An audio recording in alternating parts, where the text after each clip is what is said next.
What's good, YouTube? And welcome to the Rarity Collection prices dropping faster than Sonic can run. This is crazy to watch. In some places, I absolutely called this. I said that no ultra rare or super rare should probably be above $8 in the set for the estimated value pulled after breaking down the math. But on the top end, a lot of prices are coming down as people are hunting very specific things. Now, it's officially day one out there at OTSs, but we're still pre-sale locked here on TCG Player, and we're still seeing all these prices slash. So when the competition absolutely ramps up on Friday and through the weekend, it's gonna be something to watch. I do think we'll get to see some of those first kind of attempted buyouts even into this rush, but what's truly getting harder to get, it feels like, is the sealed for this. I'm seeing posts like, on my way to locals to already find out this is sold out and stuff like that. So this is by far one of the most coveted sets. People are really enjoying their experiencing opening it, which also usually does well for the long-term value of a set. But I also think a ton of people are going to be holding this sealed to keep sealed for a longer term, and that could hurt the long-term sealing. It's super hype going into the set, but unlike Ghost from the Past, the first one, where it was a huge surprise that everyone's like, oh my gosh, I need this.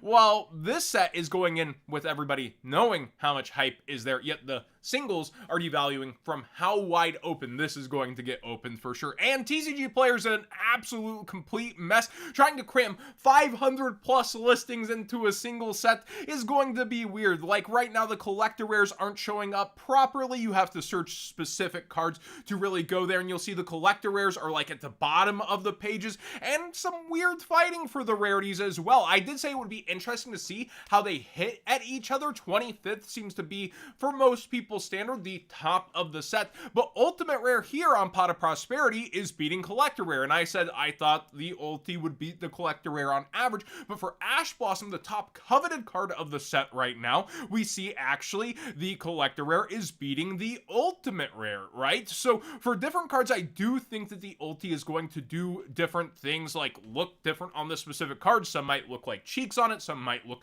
amazing like Reasoning and D-Shifter, and you're really going to have to sort through that to see how the community feels long term, and if just the rarities going to end up on top as a whole and people blanket do that, or they're actually going to bother looking at it and it finding its place out there. Now, again, I think TCG Player is doing some wonky things, because like ultimate rare Change of Heart, $5. I think the listing got swapped because there's only a couple sellers, and these are going fast right now at the 5 range, and it quickly goes towards 20, while the collector rare, right, is up there towards 30, and I've heard a lot of people want that ultimate rare Change of Heart. And then Platinum Secret is way up here, where for other cards it's not doing so hot. Like look at Ash, the Platinum Secret over here at 25 versus, you know, the 80 and 90 on the collector and the ulti. And 225, I did say I felt like the pre-sales at 300 were way too much, and I felt like they should have started at 250, and realistically it's going even cheaper than that very fast. This feels like the number one card we've waited for an upgrade in here though,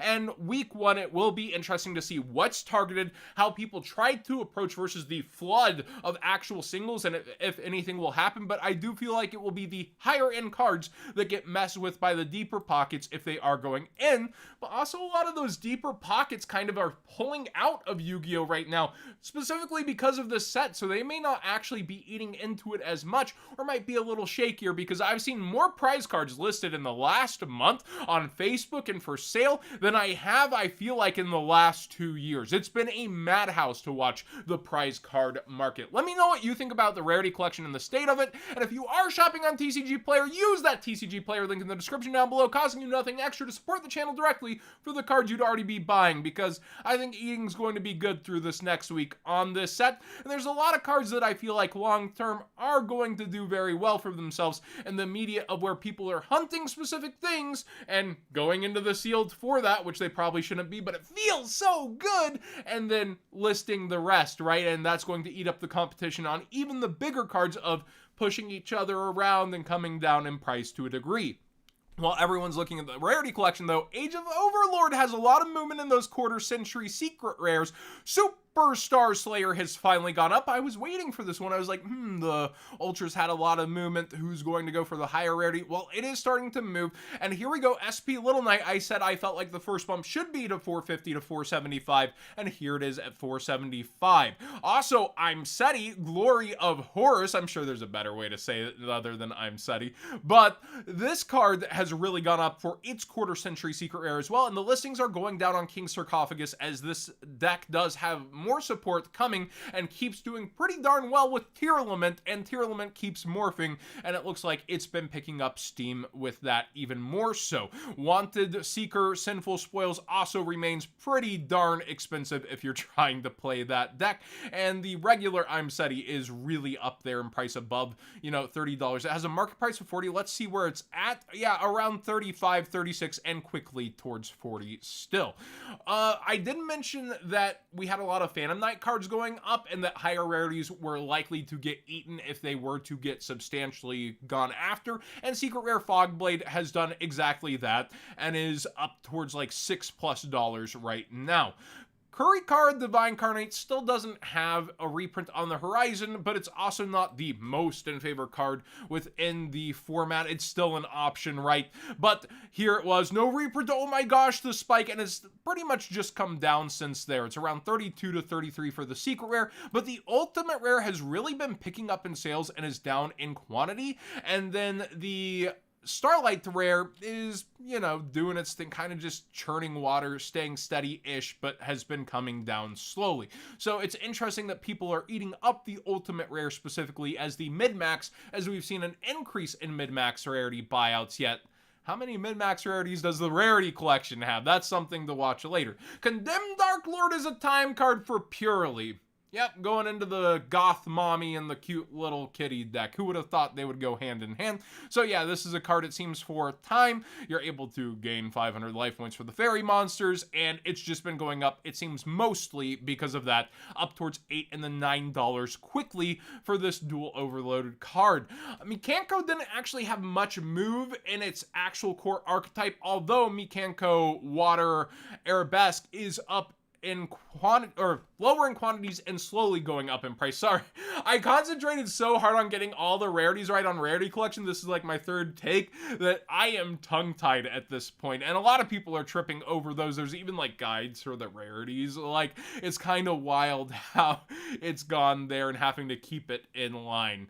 But seriously, this is about it when it's coming to the core archetype right now in movement, but a ton of cards around it, like Acid Golem Ultra Rare, to be able to give it to the opponent and do things too. It's up in price and I guess a max rarity number. And then also for super poly targets that work with the deck, Guilty Gearfried here has spiked, and this is a penny stock that I also said was underestimated as a super poly target and has had multiple times. Look at the spike back here within metagames, and yeah, now it's actually selling around 30 and going out even quicker, probably because it's had so many different buyouts. This time it's not holding an 18, people are actually giving more. But if you just want access to this card, it is an ultra rare over here in King's Court, and that's pretty easy access still post buyout, around $3 to $4 if you just want to have this card. So I'd probably get that sooner than later using that TCG player link in the description down below, costing you nothing extra. Support the channel directly for the cards you'd already be buying, because when is this gonna get a reprint? And finally, the Watt cards. What's good, YouTube? The old jokes. These have been going up a lot in price and lower on quantities, Watt Chimera, but even the common. So if you're picking bulk, look at this Watt Dragonfly from Star Strike Blast. Yeah, STBL still to this day doing some things here. It's about a $2 card. There's no free shipping option on a lot of these, so be aware if you have Watt Dragonfly, like, it's actually a bit of money along with Watt Castle on the lower end. And remember when Watt Giraffe was like a $10, $12, sometimes $20 super rare? Thanks to the Dual Overlord version, Dual Overload, stop getting tongue-tied. This card has tons of quantities on the market, but you might want to get that sooner than later. It's getting treated like bulk right now, and it's one of the better cards historically in the deck. Although, let me know if it is played in the newer newer versions, or if it's been power crept to some degree. I feel like I can't imagine Watts without it, but how many decks do cycle? Like, I couldn't imagine back in the day Monarchs without Caius, and instead, you know, he wasn't in the new version of Monarch. So I haven't tested this. Let me know how Watts play and what's good with them. Thanks for watching today's Market Watch. Please subscribe if you haven't already. Give this video a thumbs up if you enjoy the conversation. There's just so much to go over with the market, and yeah, it's kind of crazy out here.